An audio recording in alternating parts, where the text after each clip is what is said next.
Olá! Este é o nosso seminário sobre absorção atômica com forno de grafite. O grupo é constituído pelo Alan Rafael, por mim, que sou a Carolina Oliveira, pela Isabela Dzigante e pelo Rodrigo Baraldi. Para a determinação de elementos traço, a técnica de espectrometria de absorção atômica em forno de grafite é bastante apropriada e tem sido amplamente usada devido à sua seletividade, sensibilidade e capacidade de analisar com mínima ou nenhuma preparação matrizes diversas, como sedimentos, tecidos biológicos, fluidos corpóreos, água, alimentos, combustíveis e outros. A utilização do forno de grafite permite a eliminação da matriz, cuja presença pode diminuir a performance analítica. O forno de grafite também permite a atomização da amostra para que ela ocorra em etapas distintas, através de um programa de temperatura do forno, sendo este o principal diferencial entre essa técnica e a espectrometria de absorção atômica em chama. Nesta técnica, a amostra a ser analisada é introduzida em um tubo de grafite, como está indicado aqui na figura, o qual sofre aquecimento elétrico. Este aquecimento ocorre em 3 etapas básicas. A primeira é a secagem, onde o tubo é aquecido até uma temperatura em que o solvente seja evaporado. A segunda etapa é a pirólise, onde o tubo é aquecido a uma temperatura mais elevada para a eliminação dos componentes da matriz, porém sem volatilizar o analito. E a terceira etapa, que é a atomização, o tubo é aquecido até uma temperatura onde ocorre a formação de átomos no estado fundamental. Esta técnica está sujeita a interferências porque o analito e os componentes da matriz ficam concentrados no interior do tubo. E o aumento da temperatura de aquecimento do tubo na etapa de pirólise tem a finalidade justamente de minimizar essas interferências. Na década de 70, o controle efetivo das interferências era difícil, até que foi introduzido o conceito STPF, que traduzido significa Forno de Plataforma de Temperatura Estabilizada. Este conceito foi criado para estabelecer melhores condições para a técnica e consiste em 6 critérios. O primeiro é proceder à atomização em uma atmosfera isotérmica no tempo e no espaço, o que pode ser conseguido pelo aquecimento rápido do forno no momento da atomização, pelo aquecimento transversal do forno. O segundo é o uso de modificadores químicos, que são agentes que auxiliam na simplificação da matriz previamente à atomização, aumentando a volatilidade da matriz ou, mais frequentemente, aumentando a estabilidade térmica do analito, permitindo maiores temperaturas de pirólise.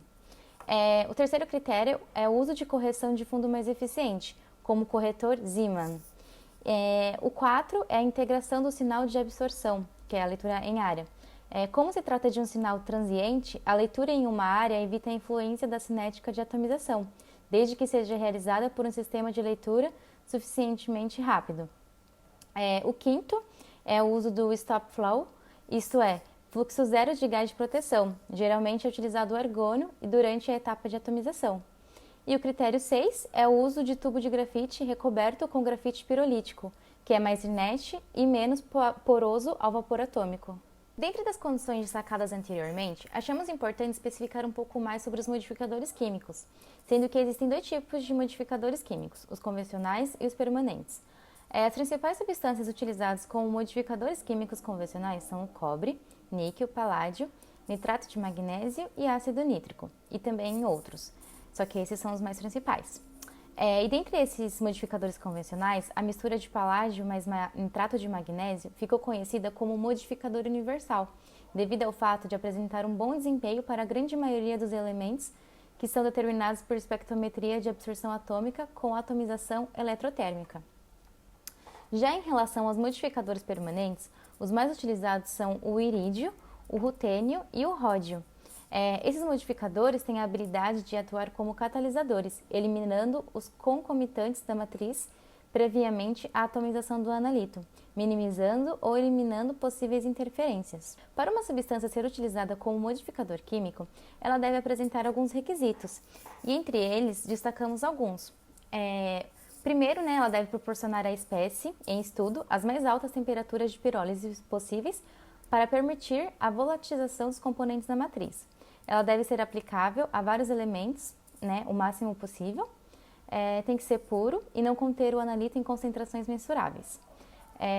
Também não deve conter alta concentração de um elemento que será determinado posteriormente em nível de traço. Não pode reduzir de forma drástica o tempo de vida dos tubos de grafite e não pode produzir excessiva atenuação de fundo, que seria próximo ao comprimento de onda do analito. Por fim, os modificadores químicos também são utilizados para a determinação de elementos com elevada temperatura de atomização. E, nestes casos, a principal função do modificador é aumentar a vida útil do tubo de grafite.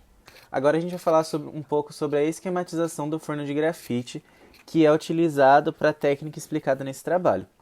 Nesse esquema é mostrado as diversas partes do forno de grafite, sendo as principais o tubo de grafite e o orifício de inserção, que são aonde vai ficar aí a amostra analisada. Essa amostra analisada ela é colocada aqui pelo orifício de inserção. Outra parte muito importante é o eixo óptico. Esse eixo óptico é muito importante porque ele vai ser responsável pela passagem da radiação direcionada e a detecção da absorção da amostra. Vamos falar um pouquinho agora sobre as vantagens e desvantagens da utilização da técnica de absorção pelo forno de grafite.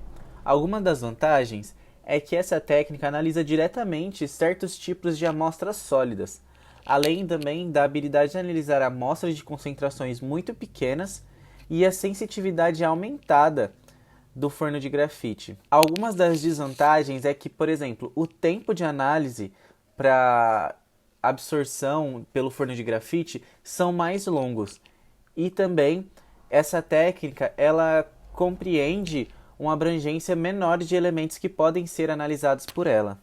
Bom, as principais aplicações para a utilização desse método consiste em analisar massas muito diminutas em amostras, fazer a determinação de traços muito baixos de metais em uma grande variedade de matrizes de amostras, determinar elementos em amostras de difícil solubilização, fazer determinações de elementos em níveis de traço e ultratraços em amostras de alta pureza, e em situações nas quais a disponibilidade da amostra é muito pequena, nós conseguimos avaliar a micro-homogeneidade dos materiais ali presentes.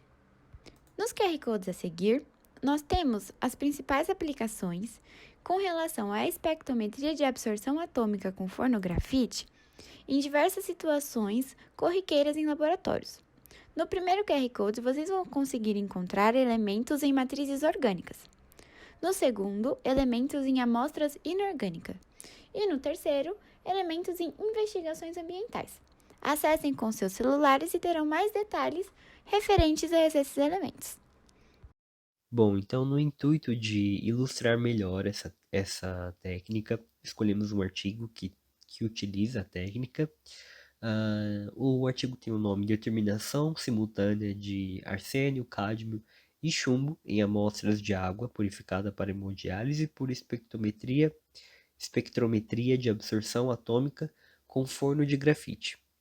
Basicamente, esse artigo ele vai falar sobre a utilização da água no processo da hemodiálise e como essa água deve obedecer uma resolução de 2004 da Agência Nacional de Saúde, a Anvisa, né? Essa resolução, em específico, estabelece os limites máximos permitidos para contaminantes inorgânicos na água para a diálise, sendo que o arsênio, cádmio e chumbo estão entre os principais contaminantes a serem controlados. Esses contaminantes, por serem extremamente tóxicos, fazem parte do Programa de Controle da Qualidade de Água para a Diálise, realizado pelo Instituto Nacional de Controle de Qualidade em Saúde, a fim de monitorar e garantir a segurança desse tratamento.